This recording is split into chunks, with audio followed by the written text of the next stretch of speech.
ગુજરાત આંગણવાડી કર્મચારી સંગઠન તરફથી અરવલ્લી જિલ્લાની તમામ બહેનો આજે અમે અરવલ્લી જિલ્લા સેવા સદન ખાતે માન્ય કલેક્ટર સાહેબશ્રી, ડીડીઓ સાહેબશ્રી અને પીઓ મેડમશ્રીને અમે આવેદનપત્ર આપવા આવ્યા છીએ, જેની અંદર અમારે અત્યારે હાલ એફઆરએસની કામગીરી જે સરકારે અમને પેનાસોનિકના મોબાઈલ આપ્યા હતા તે બિલકુલ ઠપ થઈ ગયા છે. બહેનો પોતાના પર્સનલ મોબાઈલની અંદર કામગીરી કરે છે, પરંતુ અત્યારે હાલ જે એફઆરએસની કામગીરી આવી છે તે 100% ના થવાથી બહેનો ખૂબ જ કંટાળી ગયેલ છે અને આ 100% કામગીરી ના થવાથી ઘણા લાભાર્થીઓ લાભથી વંચિત રહી જશે. તો અમે અત્યારે સરકારશ્રીને કહેવા માગીએ છીએ કે એફઆરએસની કામગીરીમાં સુધારો લાવે. બીજું કે બહેનોને વધારાની જે કામગીરી આપવામાં આવી છે બીએલઓની કામગીરી, તો બીએલઓની કામગીરીમાંથી પણ બહેનોને મુક્તિ આપવામાં આવે.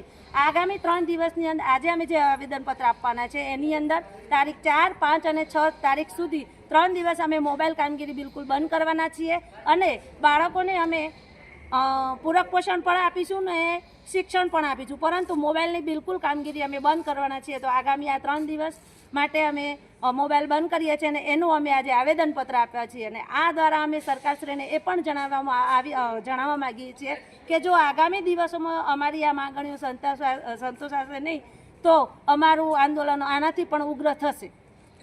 આંગણવાડી કર્મચારી સંગઠન તરફથી આજે ગુજરાત ભરની અંદર આંગણવાડી તેડાગર બહેનો અને કાર્યકર બહેનો તરફથી ડીડીઓ સાહેબ, પ્રોગ્રામ ઓફિસર, કલેક્ટર સાહેબ અને સીડીપીઓને આજે આવેદનપત્ર આપવાનું છે.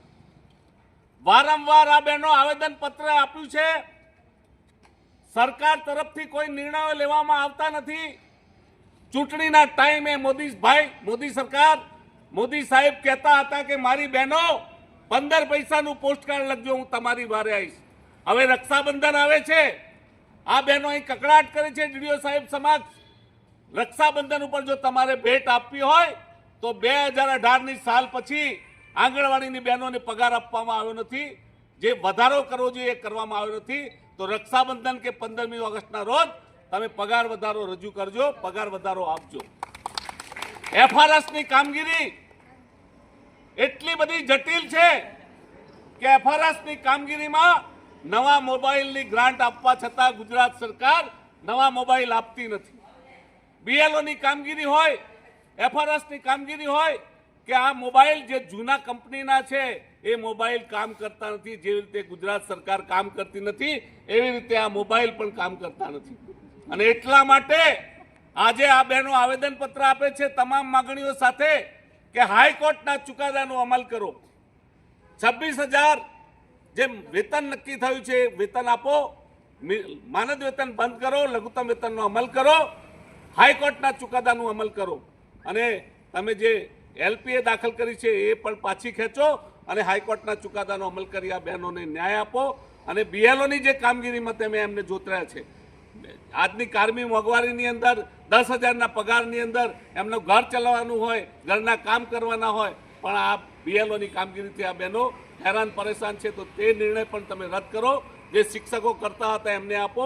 અને આ તમામ પ્રકારની માગણીઓ સાથે આજે અહીંયા ડીડીઓ સાહેબ, પ્રોગ્રામ ઓફિસર અને કલેક્ટર સાહેબને આવેદનપત્ર આપીએ છીએ. અમારું આંદોલન ચાલુ રહેશે.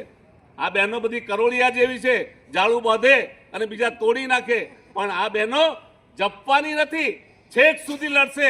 અને સરકારને પણ જણાવીએ છીએ કે જ્યાં સુધી અમારી માગણીઓ પૂરી નહીં થાય ત્યાં સુધી અમે લડીશું અને અમારી માગણીઓને માટે લડતા રહીશું અને લડેંગે તો જીતેંગે એ નારાના સાથે અમે લડેંગે.